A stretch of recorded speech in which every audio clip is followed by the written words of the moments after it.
সম্মানিত দর্শক মণ্ডলী, এখানে একটা নাটকের সিনেমা বা নাটক হইতেছে।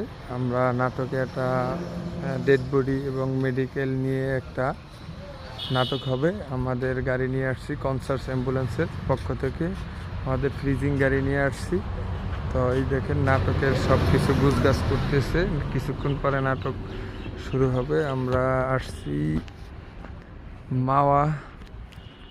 মাওয়া একটা রিসর্টে আমাদের এই গাড়ি নিয়ে, কনসার্স অ্যাম্বুলেন্সের ফ্রিজিং গাড়ি।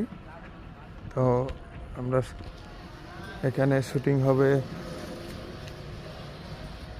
ডেড বডি নিয়ে। ডেড বডি কী হয়, কী করে, কীভাবে নেয়, এই আলোচনা, এটা নিয়ে একটা শুটিং হবে। তো এখনও নায়ক নায়িকা আয়সা পৌঁছায় নেয়, তো ওনারা আসতেছে, কিছুক্ষণের ভিতরে চলে আসবে। আমরা আসছি এই যে মাওয়া একটা বাড়িতে, রিসর্টের। এই যে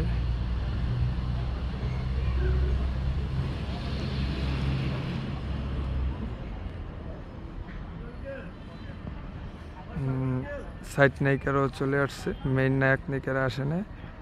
আমাদের কনসার্স অ্যাম্বুলেন্স 24 ঘন্টা সার্ভিস, সর্বদা 24 ঘন্টা সার্ভিস দেয়।